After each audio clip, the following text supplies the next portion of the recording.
ఈ రాశి వారికి ఈ సంవత్సరం అంతా కూడా ఎంతో శుభదాయకంగా ఉంది. మరియు ఏప్రిల్ మాసంలో ప్రతి వారం ఎలా ఉందో ఇప్పుడు తెలుసుకుందాం.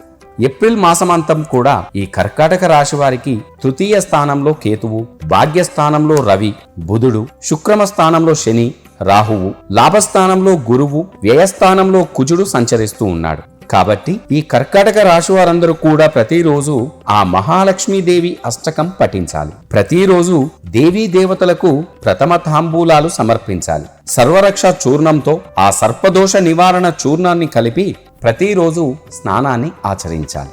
గోమతి చక్రాలతో లక్ష్మీదేవి అష్టోత్తరాన్ని చదువుతూ ఆ అమ్మవారికి భక్తితో పూజను చేయాలి.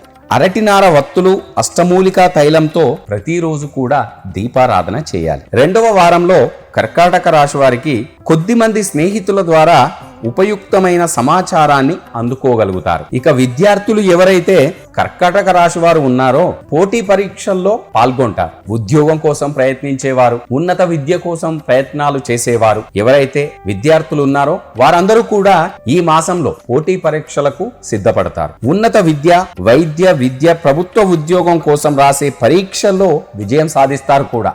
మీరు ఇంకా ఏమన్నా సమస్యలు ఉండి ఉంటే ప్రతిరోజు అష్టమూలికా తైలంతో లక్ష్మీ తామర వత్తులతో అమ్మవారికి దీపారాధన చేస్తూ ఉండాలి. ఇదే మాసంలో రెండవ వారంలో కర్కాటక రాశి వారికి మీరు వ్యాపార రంగంలో ఉన్నారనుకోండి, రాజకీయ రంగంలో ఉన్నారనుకోండి, ఇంకా పై స్థాయి మంచి పరపతి కలిగి ఉన్న వ్యక్తులతో మీకు పరిచయాలు ఏర్పడతాయి. పరిచయాలు కాస్త స్నేహాలుగా కూడా మారతాయి. మీకంటే మంచి పొజిషన్ లో ఉన్న వారితో, వ్యాపార రంగంలో ఉన్నతంగా ఉన్న వ్యక్తులతో మీకు పరిచయాలు ఏర్పడి మంచి స్నేహం కుదురుతుంది. ఇది ఒక మంచి శుభ సూచకంగా మీరు భావించాలి. కర్కాటక రాశి వారు క్రీడా రంగంలో ఉన్నవారైతే ముఖ్యంగా వీరి పేరు దశ దిశలా వ్యాప్తిస్తుంది. అంటే క్రీడా రంగంలో వీరు ఉన్నత స్థానానికి చేరే అవకాశం ఉంది ఈ ఏప్రిల్ మాసంలో. ఇంకా కొద్ది మందికి మానసిక బాధలతో కొద్దిపాటి బాధను కూడా భరించలేకుండా ఇబ్బంది పడుతూ ఉంటారు ఈ కర్కాటక రాశి వారు. ఏదైనా ఇబ్బంది వచ్చి పడిందంటే వెంటనే డీలా పడిపోవడం, అయ్యో ఇలా జరిగిందని చెప్పి చింతించడం, ఇది మంచిది కాదు.